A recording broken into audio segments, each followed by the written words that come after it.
Welcome to Shorty Supercoach and welcome to Shorty's Same Game Multi. I did a couple of these last year just to keep us entertained throughout the games. I'll tell you what, Supercoach probably does our head in enough, so throwing some actual money in there maybe isn't necessary. But if you want to come along for the ride, I'll probably do these every now and then.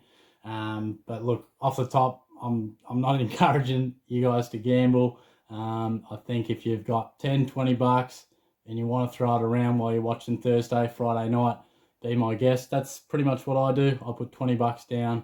And yeah, obviously bet within your means. And if you're starting to get pissed off with it, it's probably time to call it quits. You should only really do it just to add a little bit of spice to it, a bit of fun. So not trying to produce a generation of problem gamblers, but we'll just have a little bit of fun. Now, the same game multi is interesting. The tendency is that you sit down with your mates on the couch and you're like, yeah, he'll get 25, he'll get 25. Yeah, here's a chance for 20. He'll kick a goal, 100%. And all of a sudden, you've got 7 or 8 legs, and you're like, oh, this gets up, boys. We are buying a slab.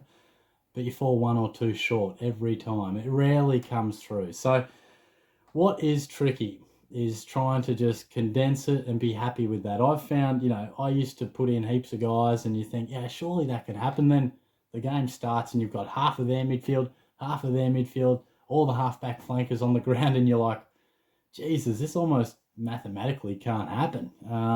So I like to just pick 4 to 6 players, and I try to go conservative and just whack a bigger stake down. So like I said, I'll tell you what I've done for Thursday night's game, because it's the first game I'm actually going to get to watch start to finish. I've been working the other day. So I'm going to sit down, I'm going to be barracking for Paddy Cripps, who might be my captain. I'm not too sure, but we'll just see. So I've got my strategy, basically. I'll put 20 bucks down, so I'll do one multi, $10, another multi, $10, and I'm just looking to build it up to the odds of at least $3 is kind of what I want, and a little bit more, if your power play is that's cool. But basically, we're not going to be millionaires after this, but I like to think that if we play it smart, at least one of those is going to get up, and you're going to make a very small profit, but at least you feel like you're winning, and you might even get a little bonus bet. But hey, if they both get up, then you actually, you go all right. But I'll tell you what I've done. So first up, we've got a 4-leg multi, and I've got Paddy Cripps to get 25 touches, Taylor Adams to get 20 touches, just nice and conservative there. Zach Williams, 25. I think he'll come on in fantastic shape for the Blues in his first game. And just to beef it up, Jack Crisp, 20 touches. Now, that got me odds of $3.40.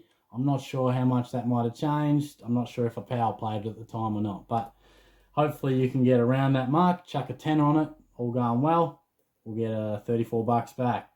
This next one, a little bit safer, 3-leg multi.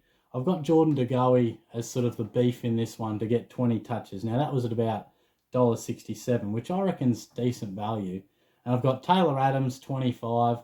I think he'll be back. He was obviously rusty first week. And then I've got Zach Williams just to beef it up, 20 touches. So that got me $3.14. Chucked a tenner on it. So, look, they're pretty safe. We're not going to retire on it. But my method is that I think it's a very good chance that often one of those gets up. And you just pocket like 10 bucks. You know what I mean? It's nothing much. But every now and then, both of them come through and you make a decent profit. And every now and then they both go down and you throw the towel in and you don't bet for a couple of weeks. But the thing, I'm with Sportsbet, but they offer sort of like a bonus bet if you miss out on one of those legs. So that kind of helps.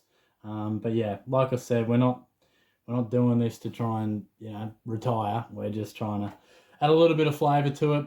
Gambling isn't everybody's cup of tea, but I know me and a couple of mates like to throw a couple of wagers around. But yeah, like I said, if it starts to piss you off and you're getting angry with results and losing money, then that's probably the time to just cut the cord and just focus on your Supercoach side. Because I tell you what, I'd rather lose 20 bucks than my Supercoach side score 1880 or whatever it was again. It means more to me for the old Supercoach squad to go better. But that's how we fared this week. So I might have another one of these videos. Let me know if you'd like to see more of them, and I'll certainly do that. But thanks for tuning in. I'll catch you soon. Cheers.